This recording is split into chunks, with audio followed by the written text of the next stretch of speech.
What up? What up? You been on the internet recently? Yeah. I mean, I have. yeah. Okay, bad opening question. Did you see what's going on with Tyler, Tyler, the creator? I have not. Oh my God. You know how he's like one of those guys where he's like, pull up my old tweets. I don't care. It can't do nothing. I think I do know what you're talking about. Yes. Have you seen how it's finally happening? They pulled up his old tweets and now people are like, yeah, man, actually, this is fucked up. There's a new Tyler, the Creator tweet every day. Yeah. The first new old tweet. Yeah, every a new day. old tweet. The first 7 tweets, I was like, damn. But it's Tyler. How do you say? You know, Prime. He was clearly like inspired by Eminem. Yes. He was like edgelord, and he was a young kid. I never knew. Literally a teenager. And all of those factor in. It's just, you think about all those things until the 18th tweet comes up. You're like, God damn, this nigga was going, what the fuck? He's like, I wish niggers never existed. You're like, all right. Okay. Still gonna go see Chromacopia when you come around. Are you? Yeah. All right. That's a very big testament to Tyler's artistic prowess. But then, like 9 tweets later, I'm just like, this dude is Kanye. This like literally, it's just pictures of him in whiteface in a Klan outfit hanging. It's bad. It's yeah. I did see it. I was listening to the dialogue. Just kind of from a distance, you know. This is like I think this is the first one where I'm like, damn, this is somebody. I love Kanye, but also, you know, Kanye was famous when I was a kid, so him going crazy is whatever. I actively go to I be at Tyler, the Creator's. I'm like, every time Ashton's not here, it's because he's watching Tyler the Creator. Sorry, Tyler needed me enough. Every time he's not here, Ashton's on an apology tour for Tyler the Creator. And that's honestly what I wanted to open up the podcast with, just to apologize for Tyler. So what is your official stance on the Tyler the Creator controversy? Dog, you got 4 more tweets. 4 more? 4 more. That's a lot. That's a lot. You got 4 to 8 more usually tweets. People say, you got 1 more motherfucking... Ash is like, man, you got 4 more motherfucking chances, Tyler the Creator. I'm not gonna lie, then bro. I'm going to seriously think about supporting you financially. I got to really think about where I'm putting my money in. I got to, so if I see like 8 more tweets, dog. Okay. Dude, I swear to God, bro, I'm going to have to seriously think about who I'm going to bring to the next concert, because I just can't bring, somebody I respect. For me, age would be a factor. Like, at what is the oldest he was when these sort of tweets were coming out? 2014. Because I understand being young and having a struggle with your identity and misplacing your anger, and then having the internet being, No, I disagree. I agree that young people can be angry. I never understood why the anger became racism. It just evolved. I think young people get a pass. If you're young on the internet, that's how I feel. And I get that might be controversial, but I think if you're a kid, you get a pass from. Yeah, I'm not talking about Tyler the Creator. I'm talking about in general. Yeah, I know Tyler the Creator doesn't need a pass from Joffer. I know that. I'm saying, if you a kid and you racist on the internet, I'm whooping your ass. All right, and this is a retroactive ass whooping. I don't care if you 42 and I see them old tweets and you was a kid, I'm whooping your ass. Though there's no way you haven't. I've been called monkey too many times on Xbox Live to give these little nigglets a pass. I'm whooping that little. I mean, look, you're telling me that if that 12-year-old child was in front of you, you would beat elbow them to up. The face. Elbow. I'm finding the softest part. There's not really a correct answer to this question. Softest part of your brain. What do we do with racist children? You whoop Nazi. Okay. Nazi kids. You could send a child to fight the child. Maybe that's the answer. Not you beating up a child. You cannot fight a child. You could only beat up a child. It's not a fight. Like it would be if it was an adult. Turn out to Cat Williams. That nigga was in a full fight with a child. You and Cat Williams are 2 different people. And I mean that in a literal sense. Mentally, y'all might be the same. And I had a perm. What do you mean? I mean, Cat Williams is a small man. And he should not have been fighting. Regardless, he should not have been picking a fight with a 14-year-old. The outcome does not make a difference in how I feel about it. I think he was right. The outcome happened to be hilarious, but I'm not talking about the outcome. I'm talking about the attempt. That's unfair that adults can't fight kids because there is a chance that they can win. You're almost taking that like victory from that child. What is the point of being of the label a child? You know what I mean? Like that, don't we? Isn't that label? Shouldn't it have some sort of a meaning? And wouldn't that meaning be that we can't physically assault them? If we get beat up kids, what's the point of calling them kids? What's the point of that word? I'm gonna concede on this argument for right now. Yeah, we've gone too deep. Yeah, and that's become actually philosophical. It's supposed to be just Ashley making fun of Tyler's tweets. Now Ashley's like found himself defending.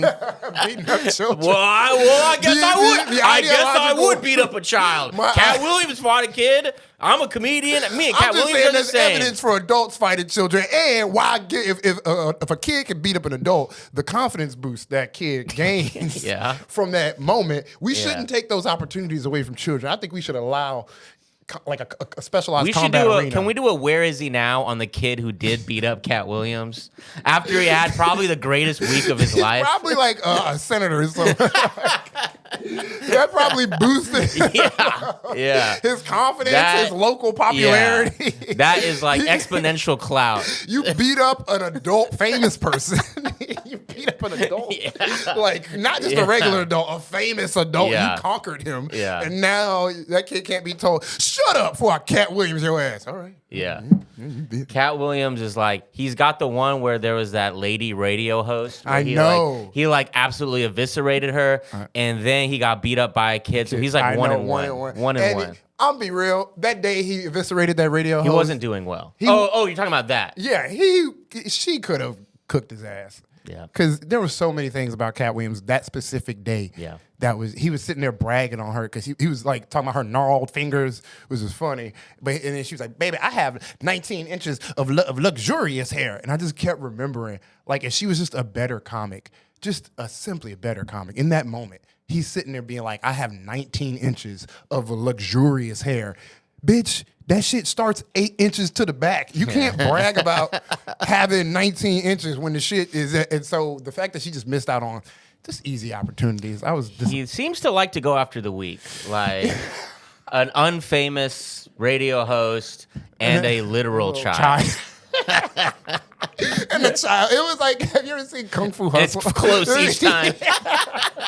Who's gonna win this time? Dude, there's this movie Kung Fu Hustle. It has a great scene. One of my favorite scenes from Kung Fu Hustle is when the dude's like the main character is in his gangster mode talking shit, and he's like, "You come here," and he points to like this little short guy, and then he stands up. He's 8 feet tall. He's like, "I meant you," and he points to a kid, and the kid's like, "Me?" He's like, "Yeah," and the kid comes out. He's fucking jacked as shit. That was Cat Williams that day. That had to have been. I didn't mean him. Yeah. But we gotta start this podcast. We gotta start the show. Shout out Cat Williams. Shout out Tyler, the creator. Shout out that radio host. We love you all here. Shout out that kid. That's the yeah. Shout out to that kid. You ever want to be a guest on the pod? We'll have him, the guy who threw the shoe at George Bush, the whole. I don't know why they all feel similar. They do, but yeah.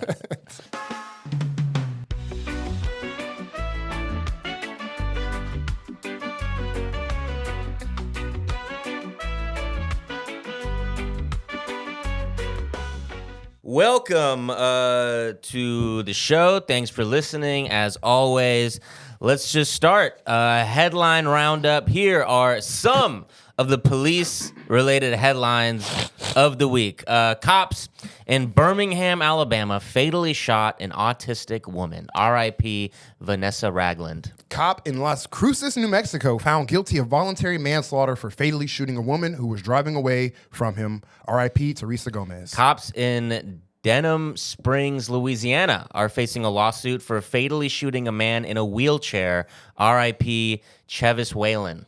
Jail cops in Lexington, Kentucky are facing a lawsuit for killing an inmate after tasing him 40 times. R.I.P. Jonathan Mansfield. Jail cops in Maryland are facing a lawsuit for starving an inmate to death. R.I.P. Lamont Mealy. ICE cops in Virginia chase a man into traffic who died after being struck by a vehicle. R.I.P. Jose Castro Rivera. Cops in Salt Lake City kill a man for throwing one rock at them. Identity of that victim has not yet been released. ICE cops in Aurora, Illinois are caught on video firing a non-lethal round into a mother's vehicle while her kids were in the car. Cop in Baltimore was recorded attempting to mow down a man with his cruiser for simply refusing to talk to him. Cop in Spokane, Washington, charged for beating up a man for sitting in a parked car at a city park. Jail cop in Pinellas County, Florida, fired for taking pictures of a drunk detainee as she urinated in her cell. Cop in Somerset County, New Jersey, is charged for making sexual remarks to a 15-year-old girl during a shop with a cop event at Walmart. Cop in Charlotte County, Florida, charged with sending and receiving sexual images with a 10-year-old girl. Cop in Springerville, Arizona, is being investigated for child molestation, but town officials are refusing to release their findings. Homeland Security cop in Eagan, Minnesota, admits to filming himself having sex with a teenager, a 17-year-old girl. Cop in Bakersfield, California, charged with distribution of child sex abuse material. 2 cops in Spokane, Washington, resign amid investigation for on-duty sexual acts with domestic violence victims. Cop in Lawrence, Massachusetts, indicted for viciously beating a man during booking. Cop in Pageland, South Carolina, is charged with domestic violence. Cop in Clayton, New Mexico, shoots a dog. Cops in Franklin County, Ohio, shoot a dog. Cop in Cheltenham Township, Pennsylvania, shoot a dog. Cops in Springfield, Missouri, shoot a dog. Cop in Hamilton, New Jersey, accused of child sex abuse, found dead from a self-inflicted wound. Those are just your rundown of fucked up shit cops did this week. Yeah. When you find these, do you like have a limit? Do you just like, I gotta stop now? Or is it just like, are these all the... Because it's a lot. Yeah. It's so much, I feel like either this is all of them or you at some point just stopped. And you're like, this is... No, I mean, I've gotten better at it. I've gotten used to it to where I have like a pretty like routine going through all of it. But yeah, it takes a long ass time. I mean, look, each one of these episodes features about 30 articles that I have to read. So all these articles that we ran through, I fucking read all that shit. It does... you ever read the book The Giver? And it's like about like one guy, like it's like a young youth.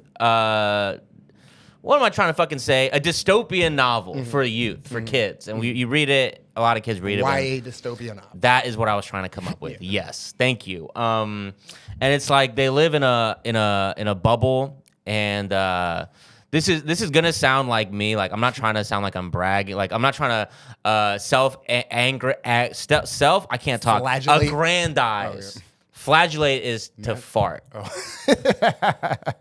I think we're really having a bad job talking for 2 podcast hosts. But anyways, in The Giver, there's like they live in a society that's literally in a bubble and everything is black and white. But there's one person who has to like know about the outside world and all like the horrors of just like a free society.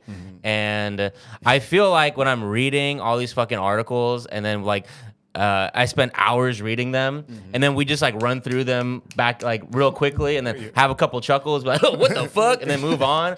I'm sitting there like I had to read all this. I had to read the details of all that. I summarized these headlines myself. I had to summarize them. Thanks, ChatGPT dropper. Yeah, I've tried. ChatGPT does not fucking help with this shit. I've tried. I would love for ChatGPT to make this shit a little easier, but it does not help. Anyways, the darkness. I know there's memes out there that's just like the darkness that exists in my mind. You don't even know. That's me coming in. Cop murder, child sex abuse material. Yo. Yeah. That's what I think when you're like, gross, yucky. Like, yeah, gross is correct. They shouldn't be doing that. But anyways, I'm not here to cry a river about any of this. The fact is that it's 30 victims that we talk about every week that have to actually go through these fucking sucks, horrors. But the people experiencing it yes, are the so ones.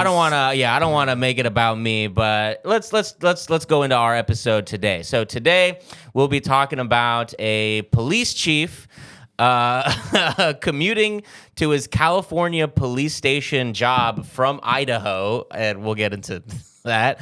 A cop ignoring a murder call to get pizza, the police's role in SNAP benefits being pulled. We'll be talking about Kash Patel using the FBI jet to watch his girlfriend sing, multiple new cases of police misusing flock cameras, and the tragic death of Vanessa Ragland. And on our Patreon for the homies, $5 a month. Please give us 5 stars, subscribe, do all that bullshit. In our Patreon, we'll be talking about ICE's desire to use bounty hunters to go after migrants, and a Brooklyn couple suing the NYPD over its surveillance system after pointing a camera directly into their house. Wild shit. Yes. So before we dive into any of those stories, we quickly have to touch on the results of the Sonia Massey, the cop, what's his name, Sean Grayson, his trial over him shooting Sonia Massey point blank in the head, fatally shooting her after, 1, she called them, and after 2, he literally yelled at her like, I'm about to shoot you in the head, and then he shot her in the head. You would think that's pretty open and shut case, first-degree murder. Her kid was there, right? Sorry? Her kid was there, right? Yes, I believe so. But it was not open and shut first-degree murder. She was found guilty of the lesser count of second-degree murder, sparing him a possible life sentence. And instead, what is it here? A maximum of 20 years in prison. The county had agreed earlier this year to pay Massey's family $10 million. Sonia Massey's father has been very vocal throughout this whole trial, and he is vocal about being unhappy with the verdict. And I of course I understand. I mean, you really can't get more of a obvious first-degree murder than shooting an unarmed woman in the head inside of her own home. Especially one that she's the person who called the cops for a burglary that was never solved. So he was like, I guess I'll do something here. And they asked her to take the hot pot off there was a boiling pot on the... Yeah, I mean, none of it made any sense. Yeah, she had a boiling hot pot. That's what the defense used as some sort of an argument that they asked her to take the boiling pot off of the stove, and then when she went there to take the boiling pot off the stove, I guess they said, I rebuke you in the name of Jesus, and then he goes, I'm gonna fucking shoot you in the head. And yeah, she was a mentally ill woman, and the cops show up, and that's what they do. So the verdict is not first degree; it is a lesser count, second degree murder. So it just is indicative of everything we talk about on this damn podcast. Yeah, you call the one. Let's separate the mental. Oh, we'll start with the mental illness. Anytime cops interact with anyone with any type of mental disability or does not project the normal mental disposition, they become, everything's a hammer, everything's a nail. Yeah. And then you can't take away race from this. Of course. These cops are trained, and their day-to-day, a lot of these cops, is to patrol black neighborhoods, and they subconsciously are constantly reinforcing that their enemies are black people. They have dehumanized black people, and here is my a neighborhood result has you can get. 24-hour surveillance. My street, the street I live on, when you look down, there's a guy got killed like a few months, maybe a month ago, 2 months ago, right? Like just literally right across the street from my house. And so there's big ass like vigil, and everybody in the hood comes out. They were out last night. Tell me why. Halloween night. It was Halloween night. Everybody's outside at the vigil. It's like probably like 20 people. They're just celebrating. You can go, if 20 people were anywhere, there shouldn't been, there were 5 cops, just their whole job was just to stand there while these people have a vigil. Yeah. A vigil about losing somebody, and the cops are like, well, if more than 5 niggas matriculate, 1 cop has to be there. And there's 20 of y'all here, so there's 5 cops. We need backup. Yeah, we need 20 black people are just together. We got to do something about that. So, yeah, they definitely see people as enemies. But also, it's just the egregious nature of her calling the cops and them coming to shoot her. Yeah, it's absolutely horrific, like to the point of absurdity story. I don't want to use the word absurd here because there's plenty of words that you would use before absurd to describe this. Tragic, infuriating, but it is it's just insane. Like it's if you can't get a first-degree conviction of murder here, then what is even that charge?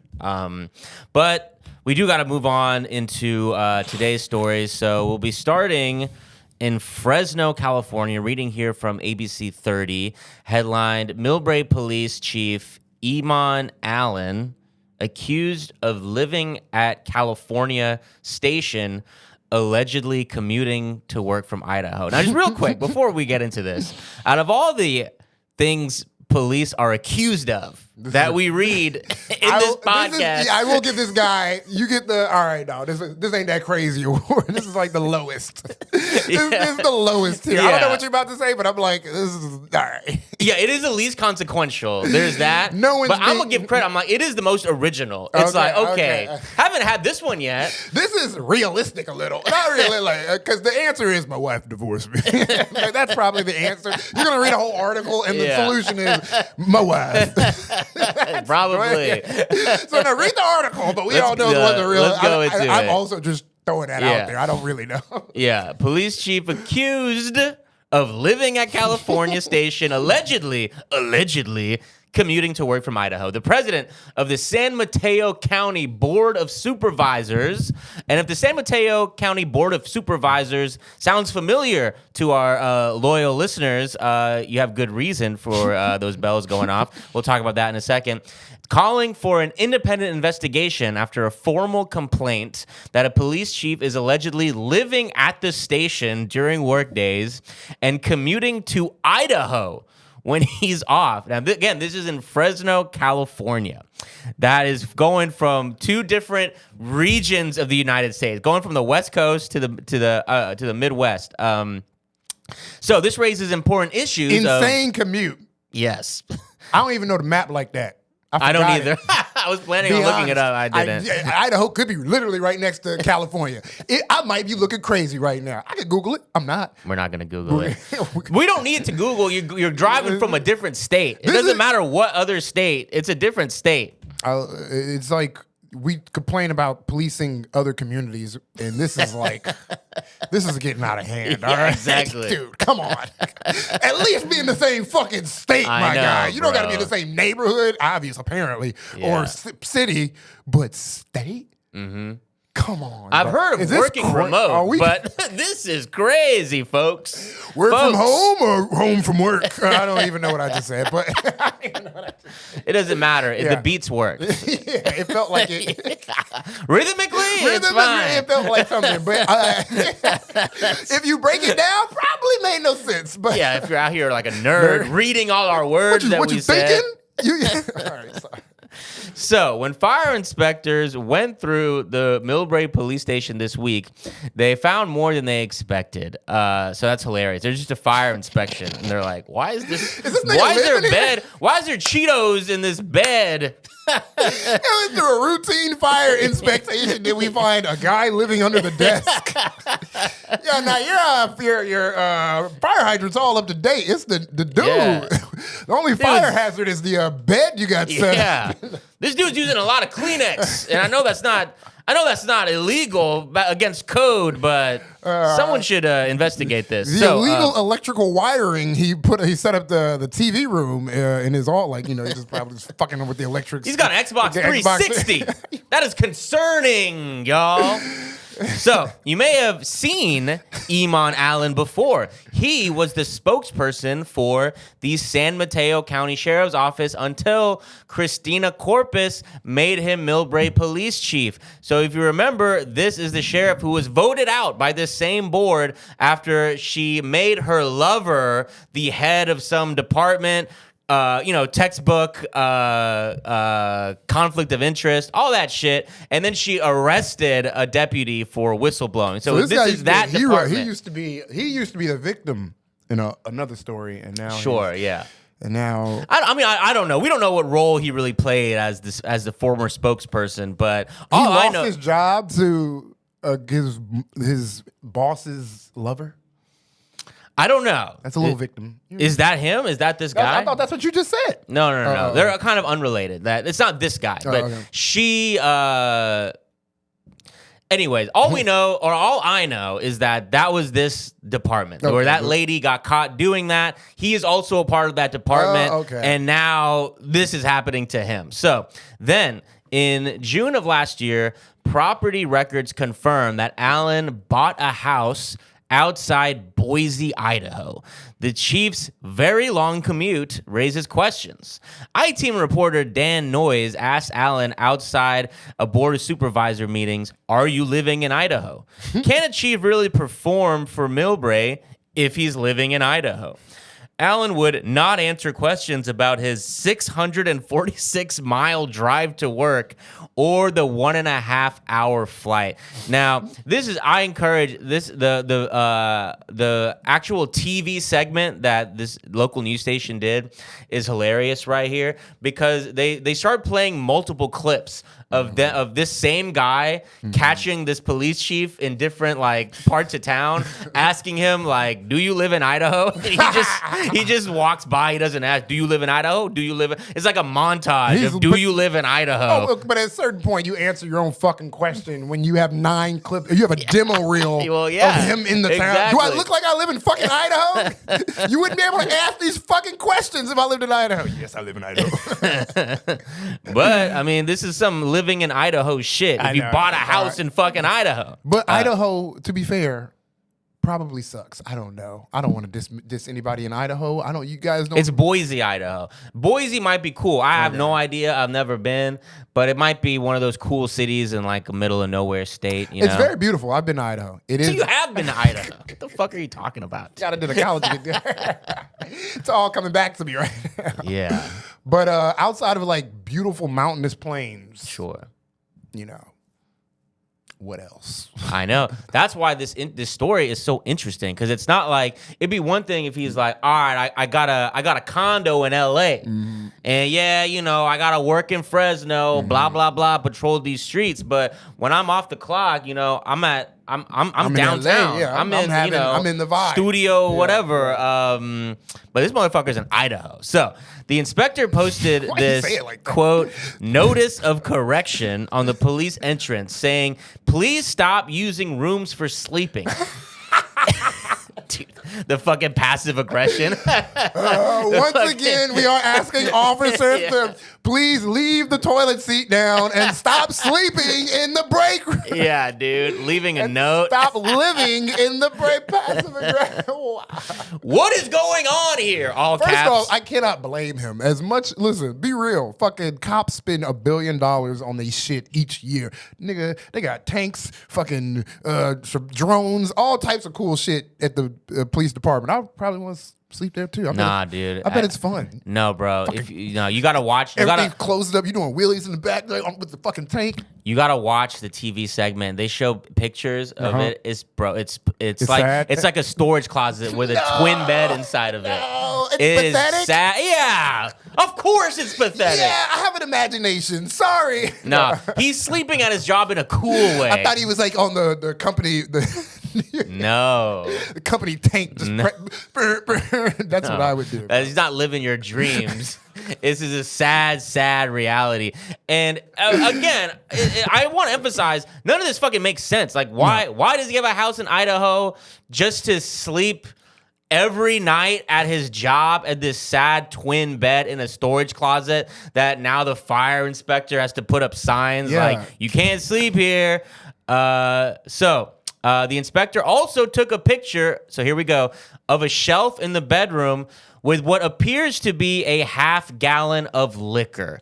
So now we're really seeing that it's not this cool existence that he's living, sleeping at work every day. The fire inspector was like, I was patrolling at 3 a.m. and I heard a room loudly playing "Hurt" by Johnny Cash. And once I went to go inspect it, I got closer. I heard the wails of sadness and loud cries of despair emanating from this broom closet. And I realized is the funniest disease. It's the funniest one. It ain't funny, but like maybe alcoholics are a little funny. They're like it's like a man being sad is funny and pouring onto that sadness. I just think all the alcoholics in my life have been the funniest people. They do silly shit like this. They're like, man, why don't you go live in your house? Man, shut up. And they just get drunk. And look, I'm not going to be all high and mighty. Like, I can't. There's never been a point in my life where I've related to having a bottle on my nightstand. Like, people have been there, but it's just hilarious that he's doing it at work. I've never done that. I know. I've never had it at work. I don't relate to that part. It's tough because I have I don't know, alcoholics. I realize like I have a thing with alcohol. My dad was an alcoholic, and they're funny to me because it's like. This has nothing to do with this. It just reminds me of alcoholics and their behavior. They'll be dying in front of you and be like, doctors don't know what's wrong. Like, nigga, stop drinking. That's what's wrong. They can't figure it out. Like, bro, you're homeless. You're probably living the answer to him having a home, but doing this long ass commute is probably alcoholism. Maybe I don't know. Wife. It's hard to say. It's like when people say like a half gallon of liquor, bro. Yeah, I'm saying that doesn't. The alcohol could be the cause, but it could also be a symptom. You know what I mean? Like under a deeper problem? Yeah, like whatever is fucking going on, whatever weird ass horrible shit is going on in this dude's absurd life that's causing him to sleep at his Fresno station every night and not have a house where he lives and have a house in Idaho. I could very easily see whatever that shit is, he needs the alcohol to cope with. Bro, okay. Yeah, well, whatever that shit is to me is simply being a cop. That's what all of them should be. all of them should be doing this. If any of them have any sense of like human beingness left in them, they all should be drowning themselves in liquor 600 miles away from their from their homes. They should all be drunkenly passing out to Elliott Smith on every work night. Thinking about the horrors they cause to humanity on a daily basis. They all should be doing. If that's what you're saying, he's fighting some. It's probably But why the house in Idaho? So let me just wrap this up. So. Back to the article, this would be a violation of both city and county policy. The I-Team also found 6 sergeants in the sheriff's office who live out of state. 6 other sergeants are living out of state in Idaho, Nevada, Texas, and Tennessee. 2 of them work on the bomb squad, where they made almost $600,000 in pay and benefits last year. How many bombs are in Boise, Idaho? What the fuck? Well, remember, we're in Fresno, California. See, it's confusing. Fresno. I understand the confusion because none of this shit fucking makes sense. But they're in Fresno, but this really highlights, like the bomb squad thing really highlights like the real issue with like the fact that you're a cop and you're supposed to be on call theoretically and you're fucking out of the fucking state. Like you get a call, like you're on the bomb squad. Backup's coming in 3 days. The day he gets a call is like, he's like, okay, officer, we have literally a ticking time bomb on our hands. We got 1 hour. How fast can you get here? He's like, I'm gonna get there ASAP. Logs on to kayak.com. Trying to find the fastest yet also cheapest flights that he possibly can get before this fucking bomb goes off. Like, what is going on? I can't understand what could cause $100K a year for bomb. Nigga, is Fresno Minesweeper? Like, what the fuck? Yeah. That is, I didn't really. Yeah. What's going on? Many questions. Article that raises many questions, provides very few answers. There was no, we just only gave the audience more questions. Yeah. Hopefully, once we get to the answers of this ridiculous story, I'm sure the answers will be hilarious. We will report back. But let's move on. All right. Birmingham, Alabama via WVTM 13. I cried, Birmingham woman says. Woman shot and killed by police officer should not have died. After a deadly shooting by a Birmingham police officer, a Zion City neighbor said the woman who was shot and killed should not have died. The Alabama law enforcement agency identified the woman as Vanessa Ragland. It described her as a confrontational individual when a Birmingham police officer was called to a house on Brunson Avenue just after 5 p.m. on Wednesday. Aaliyah said Ragland confronted police and the officer tried to use less lethal force to get control of the situation. So yeah, Aaliyah is Alabama law enforcement agency. Yeah. For the record, yeah. Yes. The agency said Ragland was still being combative and fought with the officer, and that's when the shots were fired. Ragland died at the hospital, and no officers were hurt during the shooting. A Facebook post from a woman who said she's Ragland's family member said Ragland was autistic. The post goes on to say Ragland was defending her mother during an argument when police tried to arrest Ragland's mother. The relative said that's when Ragland pulled the officer's taser. A neighbor who's lived on the same street where Ragland was shot and killed said she's never seen anything like this before. She believes police need more training to properly handle mental health crises and want to know why the officer didn't use mace first instead of pulling his gun. I built my health home from the ground 6 years ago.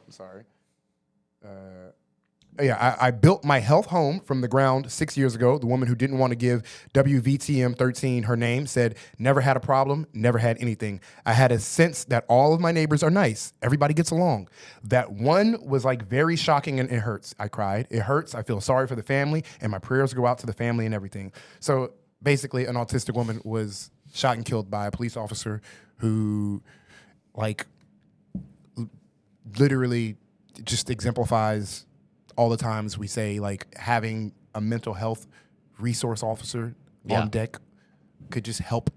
Their whole purpose is to de-escalate situations like this when there is an autistic person or someone who's someone who's mentally handicapped or whatever in the family, and they don't have the same emotional regulatory controls that we all have. And even in those type of situations, you can have nerves of steel and still, when a cop comes and escalates the situation, you get mad. When you feel like your rights are getting violated, bro, you get mad. You fucking combative. No, I'm not about to let you fucking step on me.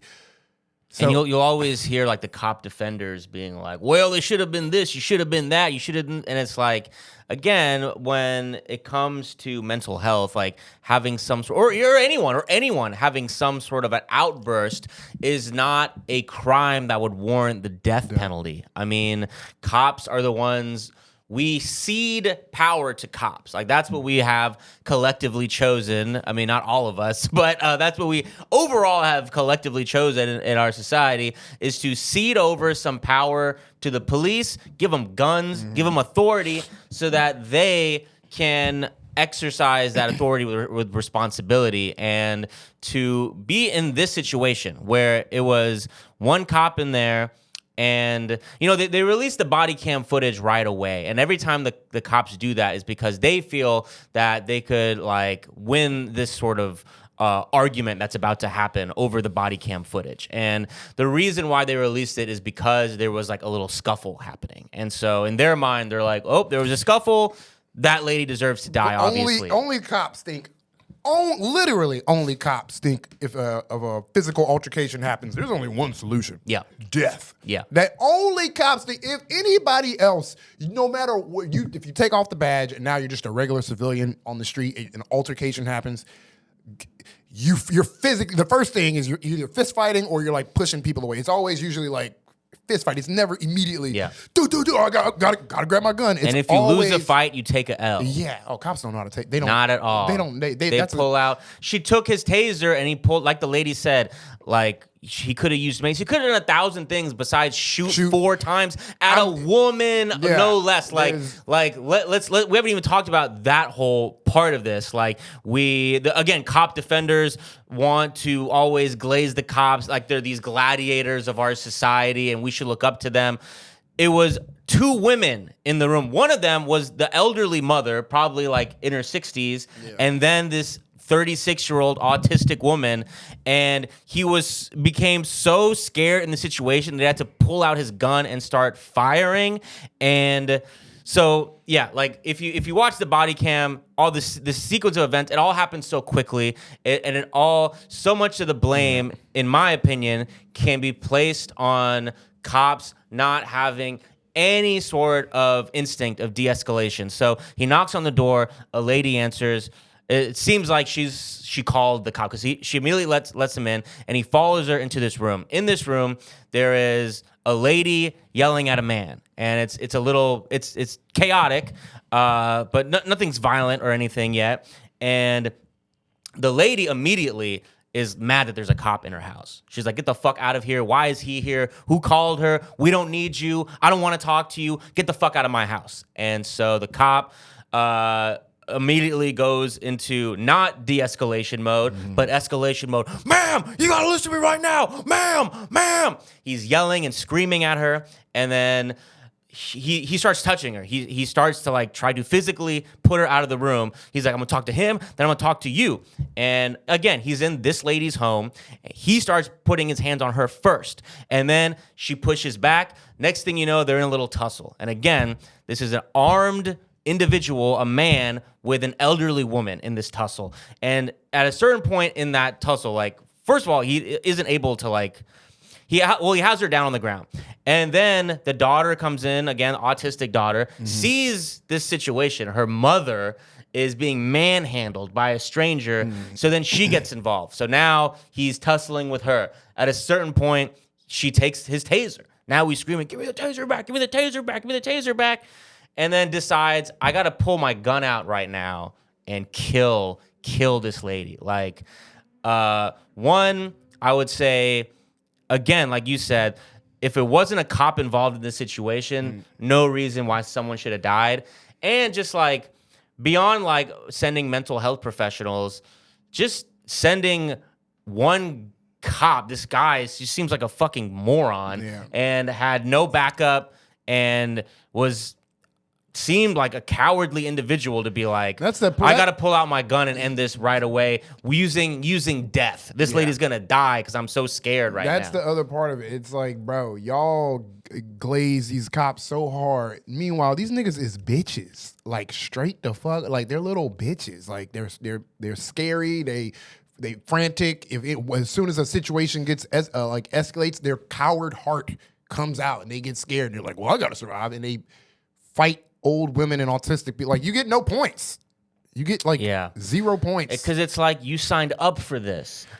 This would make sense to me if it was like just some random person in a random situation, and not a thing you literally sign up for. You signed up to do this sort of work. Yeah, and I think. Why are you treating it like you're some like fish out of water who all of a sudden is, what do I do? What do I do? Bow, bow, bow, bow, bow, bow. Who in society? What are there people in society that you can get that are like actual, like want to do the job? I'm sure there has to be. Only I have to think this just for fucking hope.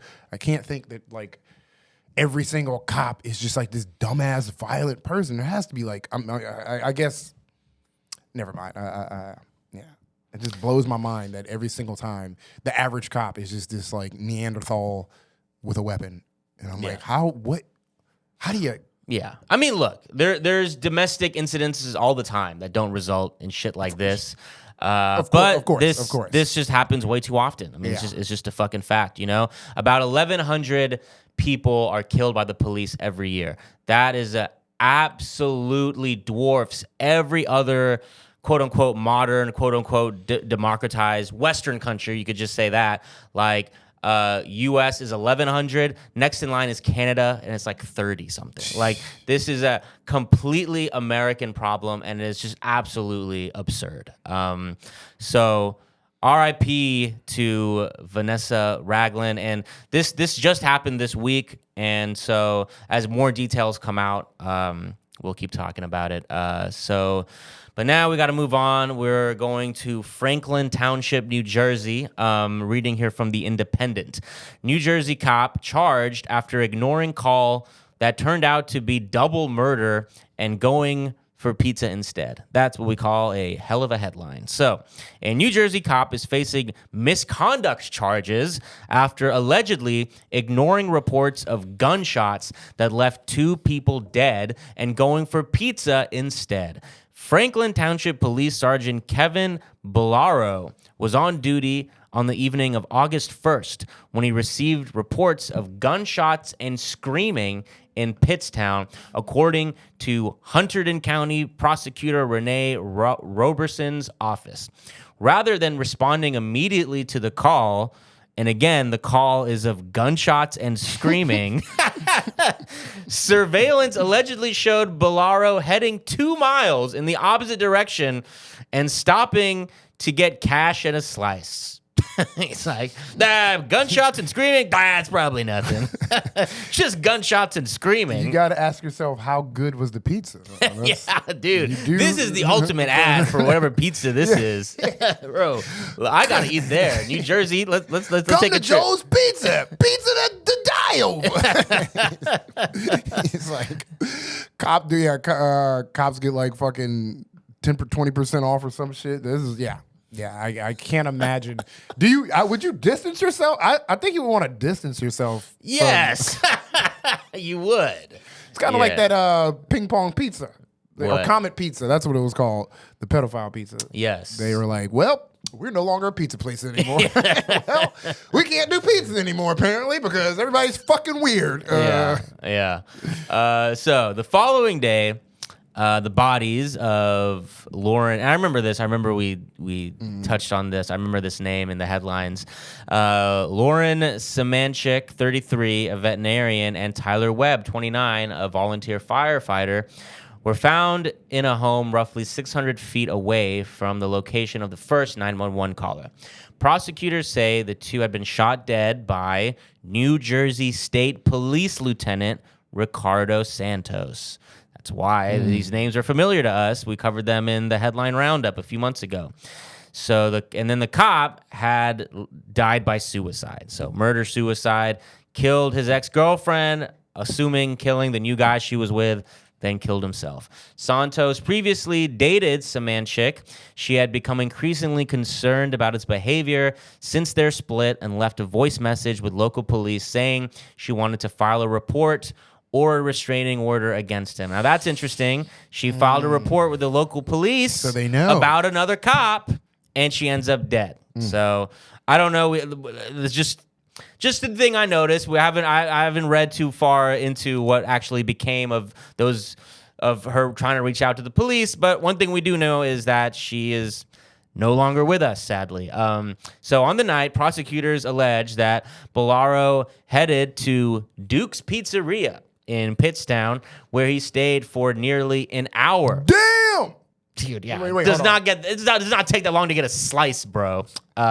Witnesses later saw him park and enter another local restaurant where he remained for roughly another hour. Bro, he did a bang. Oh, my God. He hit 2 restaurants. You fat fuck. There's gunshots and screaming.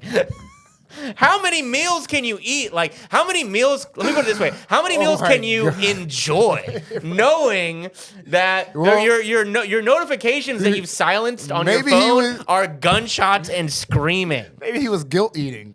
Is that a thing? It's not like that. Guilt eating is not like it's not a thing that you're currently happening. He's stuffing his face so he can stuff his feelings. But that happens. That sort of guilt eating happens after the fact, not during the fact. This don't make no sense at all. Shit is horrible. I was just trying to fucking logic this together, piece this together myself. No. How do you focus on your meal when the fucking Wilhelm scream is coming out of your walkie-talkie? And your girl's like, "What's that? Nothing, babe. Can you drop it? You are obsessed with gunshots and screaming. Every time we go out and eat, it's always gunshots and screaming, gunshots and screaming. Can we enjoy 2 meals? Can we please enjoy 2 meals for once?" It's not like a haunted house around you. You fucking eating glizzies. You just in a fucking glizzy eating competition. Meanwhile, let's just fucking. He's like, I got rejected by ICE. I couldn't pass the physical exams. Now I'm eating more. It's just a cycle. Dude, that is fucking wild that they just caught you being fat, eating. The two restaurants back to back. Wow. I mean, like, what the fuck? That is like that, because it's already a stereotype that cops are like donut, and they're just like eating donuts. This guy's eating pee. Yo, I want to know what I want. I know it doesn't matter. I know it's irrelevant, but I would love to know the cuisine. Like, what was the second restaurant he went? Was it more Italian? Or was he doing like a true bang bang, like a little bit of pizza, a little bit of Chinese, right? Now you conducting stops, just guts full of turds, just doing police chase, just turn it up. Look, slow down. Wait, I'm gonna shit myself. You're running too fast. That's not fair. I had to shoot him. I had too much shit in myself. I was gonna shit myself. It was either me or him. What do you mean? It was either your son lived another day or I shit myself. You understand, right, ma'am? One of us was going to get splattered, and it wasn't going to be me. She was like, "Wow, how bad was the pizza?" He's like, "It was the Chinese." How many meals did you eat, you fucking freak? Anyways, dude. After his leisurely dinner, Bolaro headed towards the crime scene without activating his emergency lights or sirens and told the police dispatcher he had not heard any disturbance at the locations of the 911 calls. Which he's not lying. He's not lying. Because he's like, I didn't hear anything over there. Yeah, no shit, you didn't hear anything over there. You were fucking stuffing your face. With dumplings and fucking pepperoni slices. Oh my God! Imagine, that's so fun. This is horrible. This is a horrible story. Look, the tragic story happened months ago. This is the story we're talking about now. The euphoric bubble he was in just grew, just full of endorphins and dopamine. It just it was light. I'll go eat somewhere else. And he comes out. He's like, oh, I feel great. Oh, let me check my phone real quick. Let me see what's going on. Just crime scene. I imagine he's responding as he's eating. He's like, "Oh yeah, I checked it out, totally fine." There was reports of multiple gunshots. No, I checked it out. It's all good. Oh wow, the spaghetti looks like the restaurant. Prosecutors said GPS data shows he never visited those locations before he asked the dispatcher to clear him from the scene. In addition, the sergeant later submitted a report in which he allegedly made false statements about his investigation into the calls, including that he was canvassing the neighborhood at the time when he was allegedly on the way to get pizza. Bolaro has been charged with official misconduct for knowingly refraining from performing his police duties, prosecutors said. He also faces charges of tampering with public records for knowingly making false entries in his incident report. So he's writing in, I saw the bad guy. Trust me, I was there. It was a very scary situation. I yelled, freeze. And guess what? He ran. They always run, don't they? It's like, this is complete nonsense. You were stuffing your face with wonton, bro. He's like, I called for backup. No, you called for seconds. That's the difference. It's just the way he's trying to get out of this. Like, it's like relatable. It's relatable to anyone who's had like a menial job. You know, it's like your manager's like, were you the one who didn't wipe the counters at the end of your shift? You're like, no, I totally wiped the counters at the end of my shift. Except this, instead of wiping counters, it's a murder-suicide has happened. A man is on a rampage currently. It's such a serious thing and such a goofball reason why this serious crime wasn't stopped or like even like intervened with or like. Cops are supposed to, like, this is just proof cops don't stop crime. They're too busy fucking eating, stuffing their pig-like faces. Drinking themselves to sleep in their fucking beanbag at work that they sleep in. Stuffing their faces at restaurants. 2 restaurants! My God. What was I supposed to do? My trigger finger's too thick. I didn't gain too much weight. I can't even shoot. Yeah. Why'd you go to the pizza restaurant? There were gunshots. He was, I was starving. How am I supposed to perform my duties if I'm lightheaded from hunger? They're like, all right, why'd you go to the second restaurant? I had to balance my. I ate too many carbs. So you have to balance my stomach out with all the Italian carbs. You sloppy, goofy bitch. That's so crazy. I just imagine him eating and his body can't. You know when like somebody's belly, the belly pops and the belly button, the button. His body. Shots fired! Shots fired! Start shooting. So who was that? I was like, bro, that was your button flying off. Gotta turn my body cam off for this. I'm about to fuck this. Hold on, boys. It's about to get a little crazy.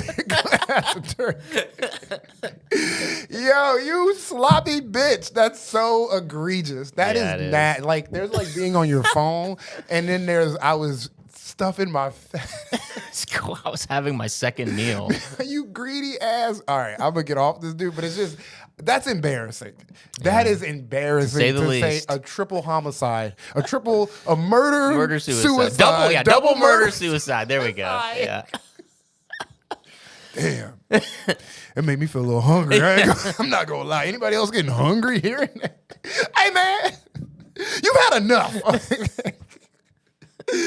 Yo, all right. I'm sorry. It's just it's like a funny story, and it's funny to try to wrap your brain around. Yeah. Damn, these are our best and brightest. These are our boys in blue. Yo, ain't nothing thin about this blue line. All right, we got 57,000 stories to get through, but this is just an incredible one. We got to move on, unfortunately. Los Angeles via Fox 11. Is that the correct story? Yes. Okay, Los Angeles via Fox 11. California police boost patrols at grocery stores as millions set to lose SNAP benefits. You heard that right, folks. Your government, who's taking away your access to food and health, like just a little safety net we got, will be trying to criminalize those trying to seek food. Mm-hmm. After those that the people who really relied upon that safety net are now falling through those cracks. But we'll continue with the story. With 42 million food assistant recipients set to lose benefits Saturday and furloughed workers missing another paycheck, the issue of food security dominated the government shutdown debate this week. The Food Industry Association, the trade group of major grocers, including Walmart and Albertson, warned that a lapse in SNAP benefits would create widespread financial instability at the local level. Okay, thank you, Food Industry Association. Holy shit! If you do that, poor people won't eat. We've clicked the numbers. Yeah, we've done the research. Poor people won't afford food if you can't give them 10% of their. I was reading like something earlier this week about like 10% of Walmart's. Oh yeah, SNAP subsidizes Walmart's payroll because Walmart does not pay living wages. So that's like a big chunk. People who rely on SNAP are not the fucking welfare queens, like racist stereotype. It's mostly people with jobs, and then besides that, it's elderly and children. And these are the foundational. This is like built in. This is how it's supposed to be. The workers are supposed to be. And begging at the crumbs of our government, truly left to barely be able to survive, so they can just like be fucking, just not just victims of capitalism, but like controlled by the capitalists. And these evil ghouls, the ones at the top who are taking hungry hippoing all the wealth for themselves, while their own employees have to rely on welfare just to feed themselves. These are the ones who are warning, like, watch everyone. I want to issue a warning to everyone that now that SNAP is gone, y'all should really be worried about us. All right, we need people are going to be trying to take some of our mountain of wealth without paying us more wealth. And so, can we get more police presence at our stores? And that's literally what's happening right now. Yeah, the Barstow Police Department shared on social media it is increasing patrols around local grocery stores, because hungry people. Grocery stores, convenience stores, and shopping centers to support the community during the ongoing government shutdown and temporary freeze of SNAP benefits. I love the language, to support the community. Exactly. To support, and i.e. lock up anybody who's hungry enough to have the audacity to take an apple. If you are Aladdin and you are fucking grabbing your ass, they fucking shooting you with your monkey and the magic carpet. Yeah. All right, cops are literally the giant racistly drawn Arabs in Aladdin with the swords chasing. That's fucking ACAB right there. That shit was racist as fuck. Of course, but that's besides the point. That's fine. That's not on you. But I'm just saying those ridiculous caricatures of evil Arab men. That is the cops right now. That is the cops. That's ACAB. And I wish they had giant scimitars, because you can't fucking you can't just fucking kill unarmed people with giant scimitars so easily. But again, like, the gravity of this is the government failed to do its job, so now people are suffering, and those people who are suffering are now about to suffer even more by the fucking tools of the government. It's just such a fucking, like, clusterfuck, a turducken, like, fucking, like, all types of fucking and fucking. It's like a fuck inception for poor people. Good way to put it. Sorry, I'm so good at with words, as you can see. Yeah. Last thing I'll say is just, like, people will be like, get mad at ACAB, which I think is so funny. Like, who cares? It's just a thing people say sometimes. They're like, well, did you really believe that? Do you really believe my dad's a bastard? Are you really saying that about my dad? Here's a great reason why people say ACAB. Because when it comes to shit like this, when people's food stamps are being taken away, all cops their duty is to be on the front line and stopping hungry people from getting food. They are soldiers of capitalism. That is one reason that some people might say ACAB. And you've never seen a cop. The only time cops strike is when you take away weapons and, like, tools of, like, violence from them. That's like the only time. Or like in New York, the prison guards, when they couldn't do the solitary confinement for as long. Literally. All of a sudden they find a labor solidarity among each other and go on strike. Yeah, never when it's the most obvious shit that humanity needs to step up to and be like, oh, we are humans in this together. We are poor. We are literally one of my the craziest, like, I think, like, American mental programs that got put into us was the majority minority shit.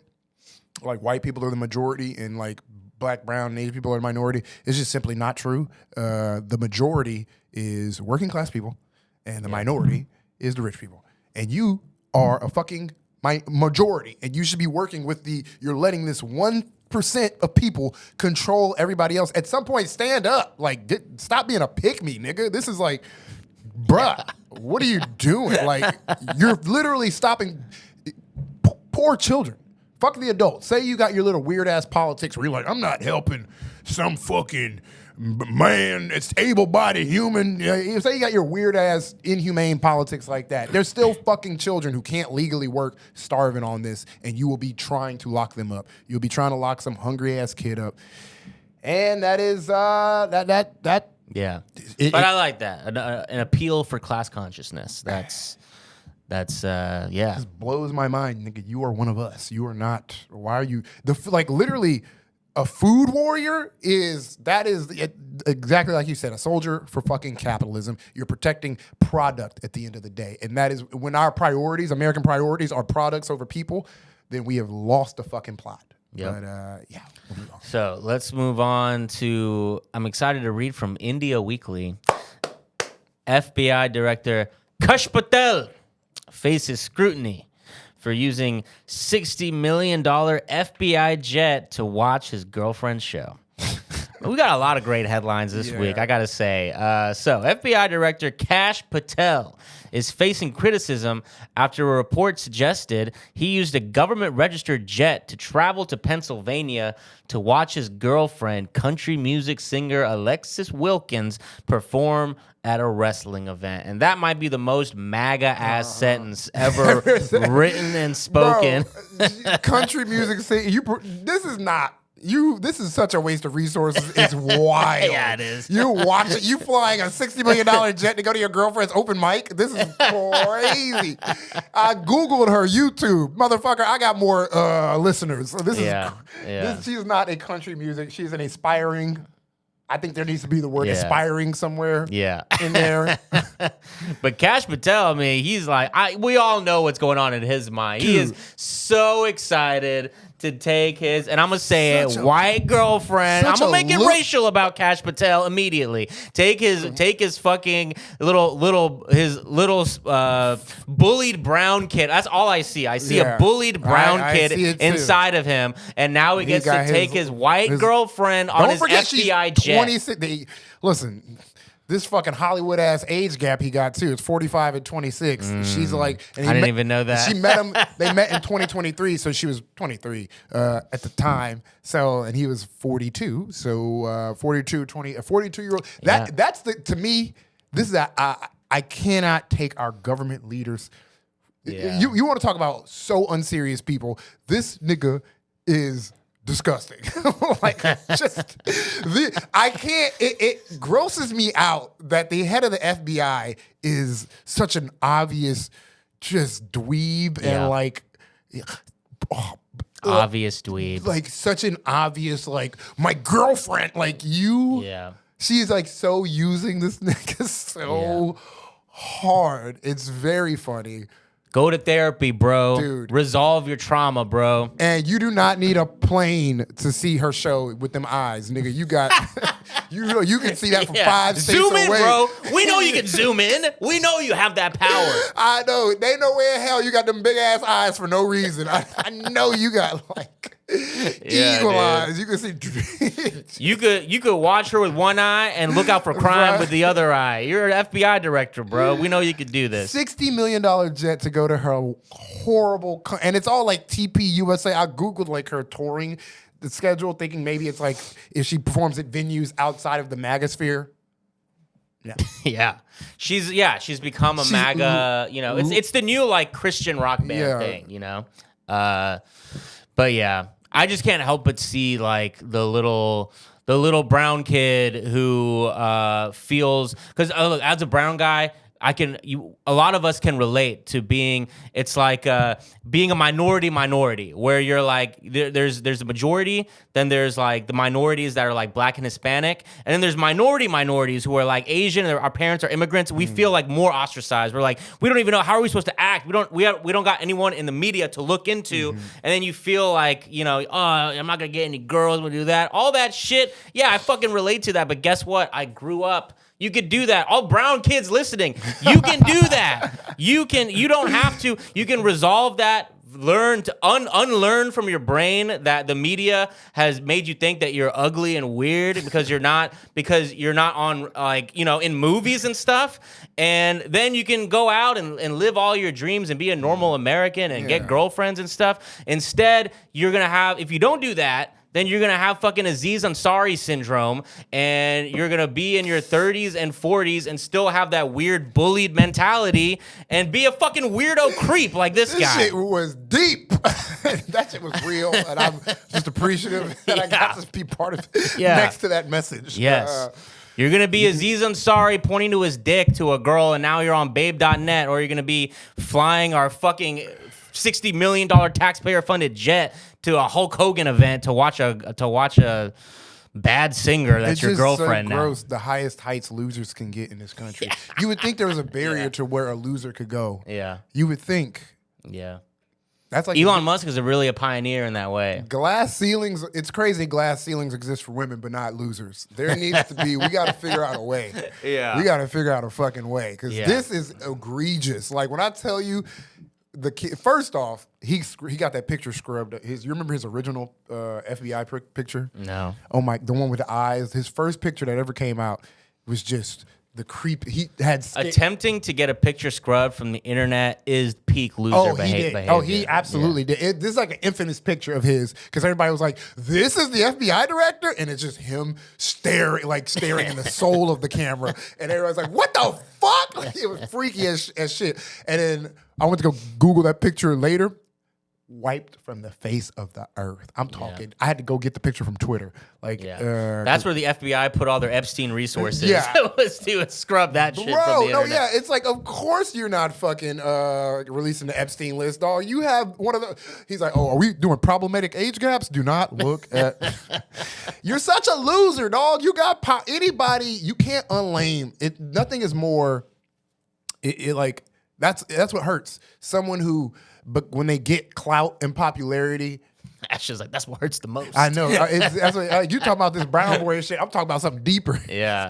Something loose. Like you got clout and popularity, and then now you talking big. Like you him. You are a fucking loser, dude. Yeah. You are absolutely. It's like Elon Musk when he got caught like on the private jet. He was getting a massage, and he tried to get the girl to like do something to him by offering her a horse.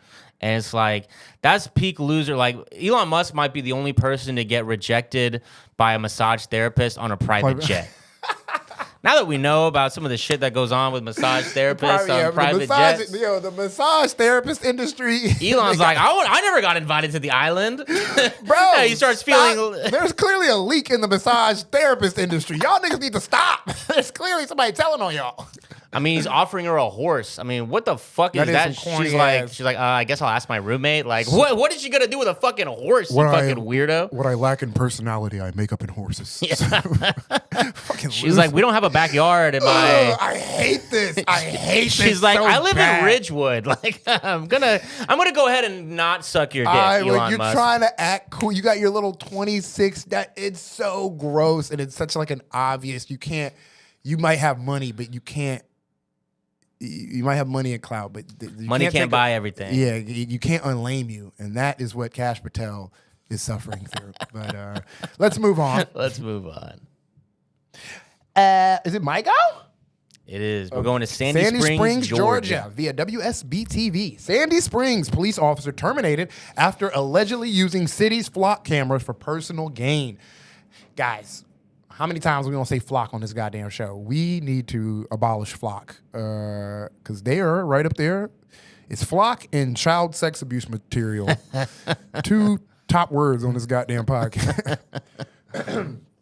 But Sandy Springs has terminated Reserve Sergeant Francis Esposito after an internal investigation was found to have used the city's camera system for personal gain and may have engaged in corporate espionage. Which is exactly, it sounds like some real movie shit. It sounds like some. What else do you think they're using mass surveillance systems for? Espionage and personal gain. That's like. Corporate. If any listeners don't know what corporate espionage is basically whenever Plankton tried to steal the secret formula. That's a crime. I'll take that. If I was the audience member, I'd have been like, damn. Oh, shit. My world. I mean, yeah. I appreciate you appreciating a good SpongeBob reference. No, that wasn't just good. That shit. That's called knowledge, brother. That's called spiritual knowledge. That's something that like when it feeds your soul and your mind. That's what I needed no, today. That's what school should be. That's what I think the education it should be that. When you get fed on a multidimensional level. Like, oh, okay, yeah. That is corporate espionage.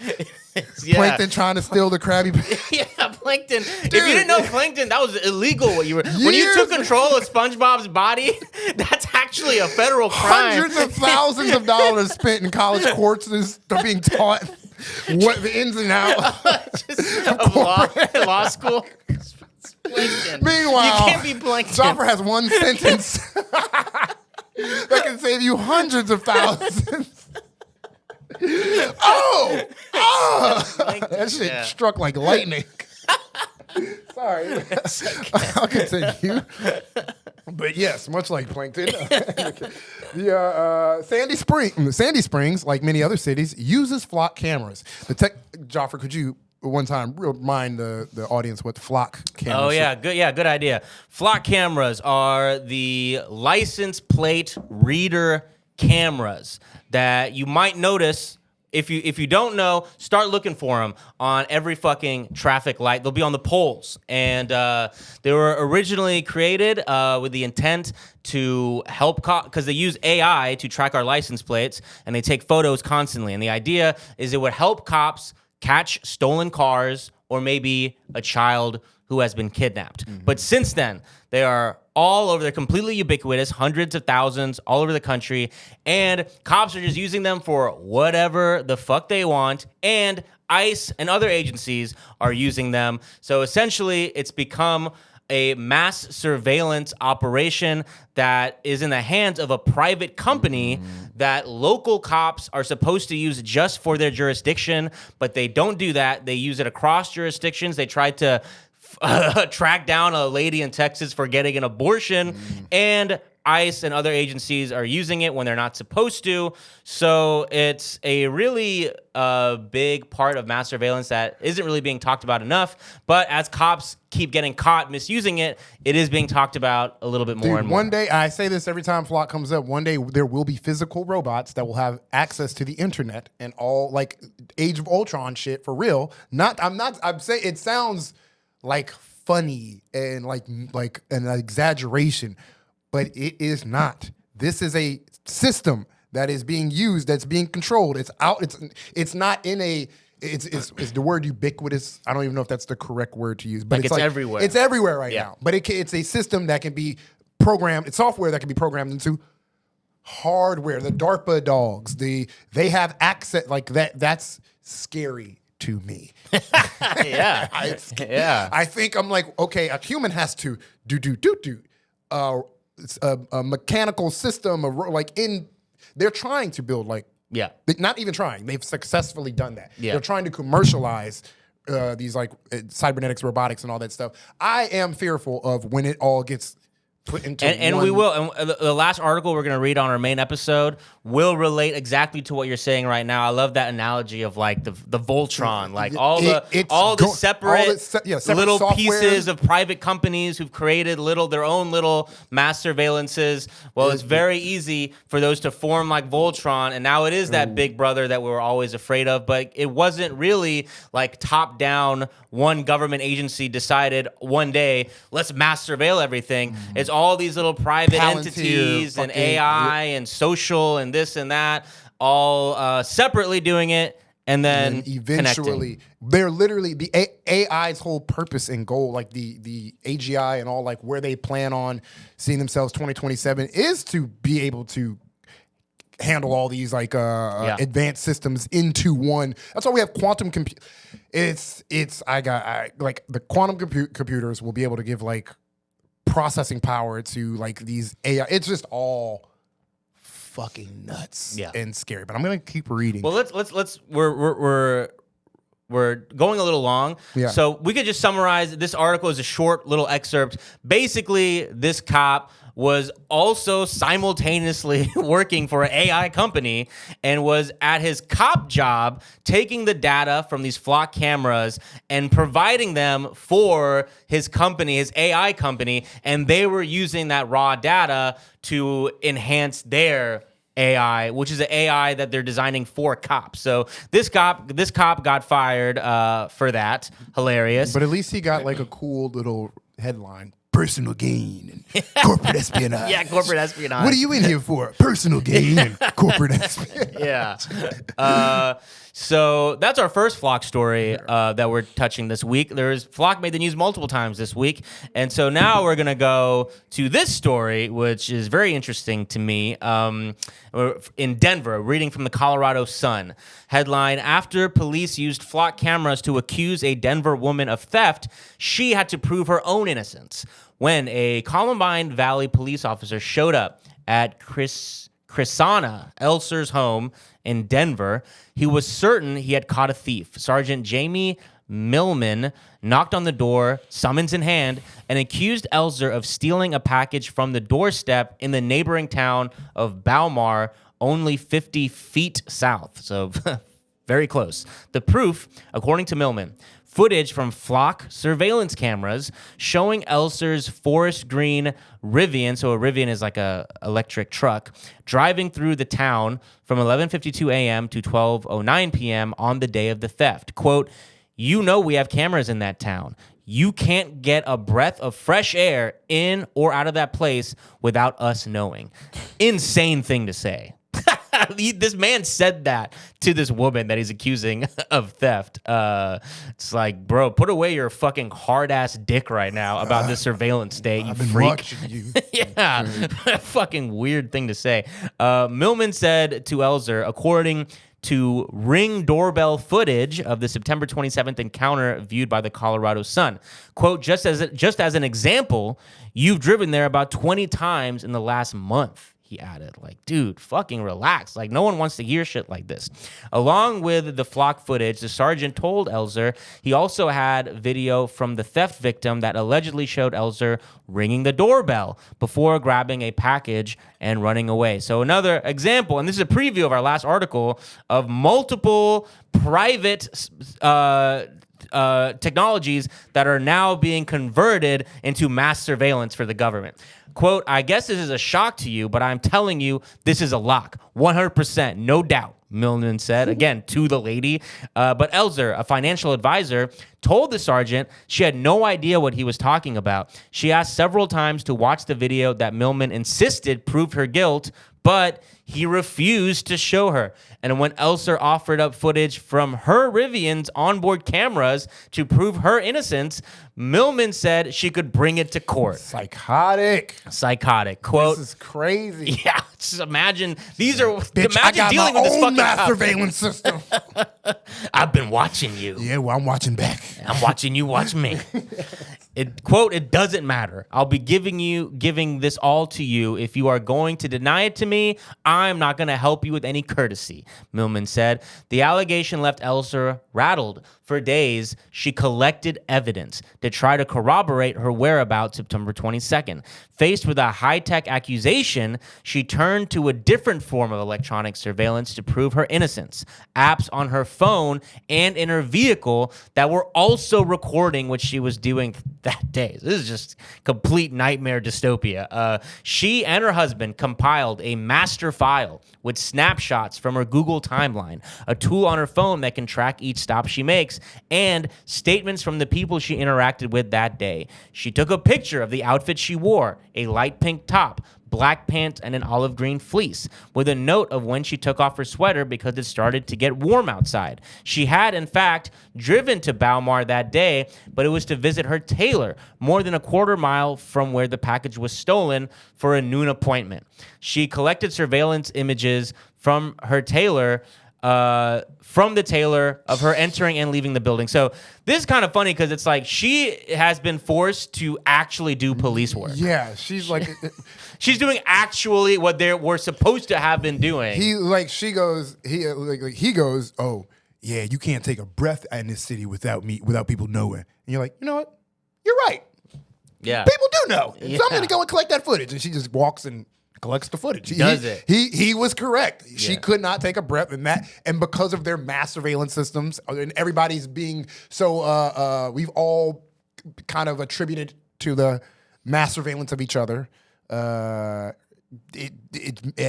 is the beneficial. Yeah. This is like I don't know how often it's like Pokemon. He's like, I use Flock. She's like, well, I play Google. Yeah. Like, Google, Apple, like Facebook. Like they're all fucking following all of us. It just goes to show, like, dude, you didn't even want to like complete the job. Like, cops operate the same way I would like clean. My mom told me to clean my room when I was 8. Yeah. Like the job, if I push everything under the bed, hey, yeah. The job is done. Yeah. The job has been done. Like there's clearly way more work to be done. This cop is like, I want to play Xbox. So leave me alone. I'm done. I did it. I'm going to play Xbox right now. You're going to jail, lady. I'm going to go play Xbox. It's like, dude, please do your job. There's so much more work to be. Shit is on the line. You're a cop, bro. This poor lady had to like, damn. But shout out to this. I mean, I'm not going to jail either. Fuck that. Yeah. Fuck that. Are you crazy? I'm going to stake out myself, bitch. Fuck you. You can't do your fucking job. Outside her own house. Yeah. Shit, someone's coming. Yeah. I'm going to racially profile myself, motherfucker. You can't do your own fucking job. She had to go, hi. Did she went to her own, like, who was it? The, Taylor, or was it like she went to the tailor? So yeah, let's dive in because there's even more details here. She also included the dashboard videos that her Rivian, an electric truck, automatically recorded. The video shows her making 2 trips through Balmar without stopping. She also gathered the truck's GPS records. Quote, so as I was collecting evidence, I just was spending night and day trying to go over in my head, there's got to be something else that's tracking me, and it's got to be something that's watching watching me, Elster said. And she's right. She's not wrong. This is terrifying. It is so terrifying. It's funny because now we currently live in the age where Dale Gribble was right. Yeah. Everything that he did is now me mentally. Yeah. Just he's smoking a cigarette. He's like, well, your ladder tracks you too. There's a GPS in that ladder of yours. Shut the fuck up. No, there really is a GPS tracker. I don't know why. I don't know why my lighter just asked me for permission for my location. Why do you need permission for my location, lighter? Why does the lighter want images from my gallery? Mind if I send some data back to Bic? Would you mind if I sent a little bit of what you've been doing back to improve lighter funk? It's like, this is... the more we do this podcast, the more I'm just going to be in a cave, living in a fucking cave on the outskirts of New York, in a bear cave where they probably know where I'm at. Too. Yeah. You can't even throw your phone away. Yeah. You can't even throw your phone away. It's like... You can't. Literally, yeah. There's because again, you throw your phone away. Well, guess what? There's flock cameras. There's ring cameras. There's cameras surveilling everything too. You can't be off the grid.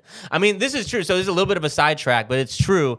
And I've probably brought this up before because it's a hilarious story. But the Wall Street Journal a few years ago covered about how all these CIA agents were anonymously complaining about how, because of this new surveillance state we live in, they cannot do their jobs as spies anymore. They cannot go out undercover or have a alias because one, digital footprint, you can't have an alias, biometrics, you can't have an alias, and you can't go around untracked because there's fucking cameras recording our entire society at all times. Superman would have been got figured out. Yeah. Spider-Man, I always think about that going through the city.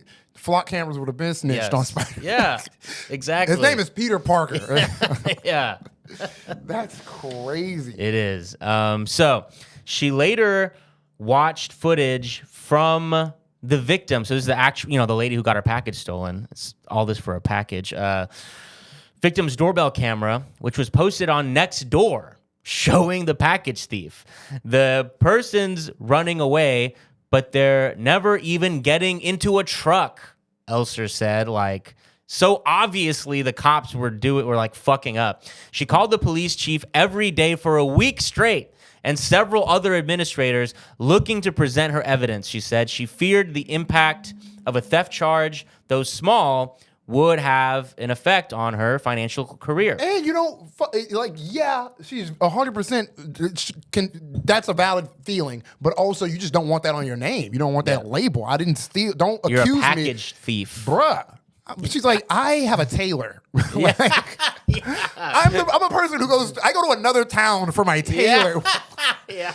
I'm not a package thief. What? Yeah, that cop would have born. He's probably in a nice neighborhood in front of a nice house.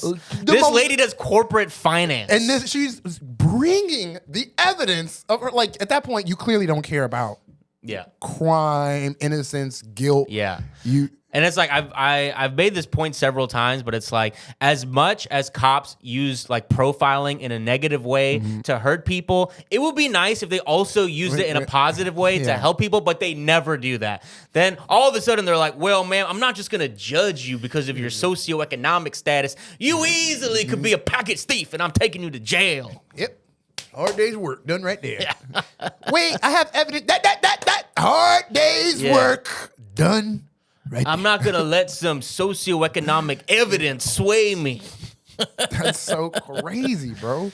So she called, she was calling the chief. No, wasn't getting anywhere. Then on October 11th, she sent a letter with her trove of evidence to the police chief. Then on October 15th, more than 2 weeks after Billman showed up at her door, she got an email from the chief, Brett Cottrell, congratulating her on her detective work and announcing that Columbine police had dismissed the charges against her. Quote, after reviewing the evidence you have provided, parentheses, nicely done, BTW. Nice. We have voided the summons we issued, Cottrell wrote to Elser in an email. Bruh, okay. And what else? You just harassed me. Exactly. No apology. No apology whatsoever. I have 3 bald spots because I've been stressed the fuck out eating my hair at night trying to get fucking video surveillance footage, and it seems like she had a lot of footage to like she put together a movie. Yeah. Like, wow, this is good. Yeah. Innocence. Yeah. He's like, this is good. Yeah, Sundance. Can we hire her? How'd you do this? Can you teach us how you did this? It's a 12-minute. Can you come in and train our officers how you did? Because I got to be honest, how did you do that? Yeah, we're actually using your videos, evidence tape, training tape for how to do the job. That's kind of nuts, man. You said you put this together through, you call it what, Adobe Acrobat? You said it's pretty impressive work you got over here. Yeah, I'm glad you did it because I wasn't going to do anything else. We were going to beat you. We were going to beat you. Not going to lie. You saved yourself from an ass whooping. That's crazy. All right. Let's round this out with a very, very relevant, again, another article that came out this week about all this. Ars Technica, Ring cameras are about to get increasingly chummy with law enforcement.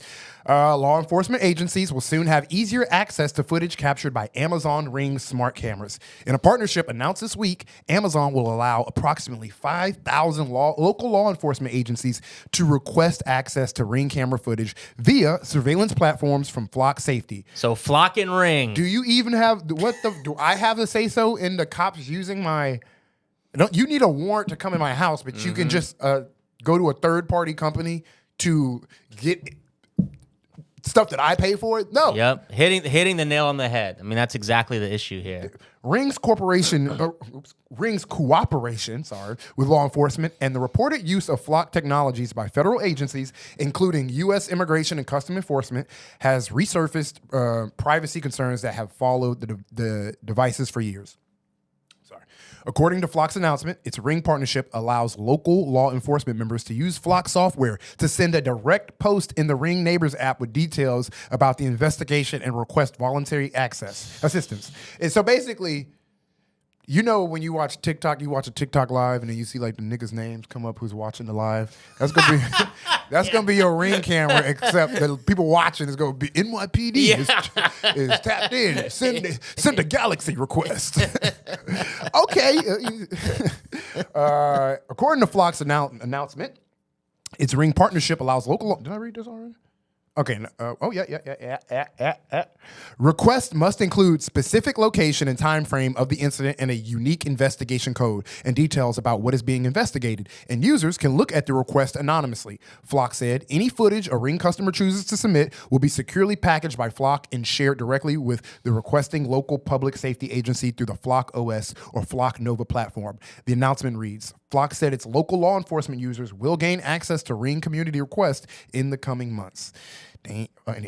Flock says that its cameras don't use facial recognition, which has been criticized for racial biases. But local law enforcement agencies using Flock will soon have access to footage from Ring cameras with facial recognition.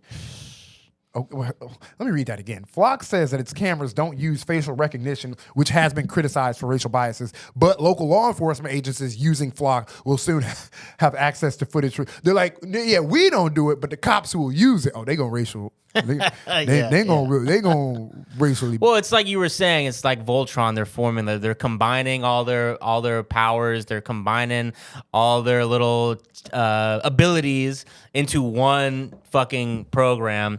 And Ring has gone back and forth with working with the police. You know, the people, the customers started complaining very loudly that I don't want the fucking cops looking through my fucking data. This is mine. Yeah. And then so they're like, all right, we'll stop. I wonder what we promise we'll stop forever. But now they're turning back around again. And a lot of the language in this article is quoting these companies trying to convey to consumers that don't worry, it's only with your permission. It's only with this and with that. But look, we're none of us, we're not born yesterday. We know that if the ability exists, then they're gonna take it. What? The feds are just gonna do what they want. If it's possible in reality, they are going to just do it. We know this. That is, yeah. I mean, we live in New York City with the giant.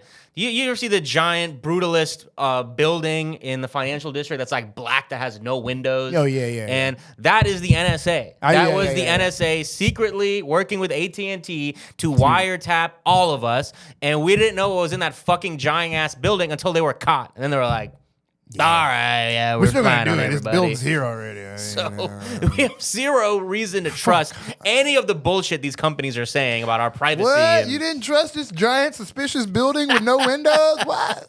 What possibly? We're basically invisible. Well, that was our episode. Thank you for listening. That's the show, gang. That's the show. Join us for more on Patreon. Come. Please. It'll be fun. Please. Bye. Thank you.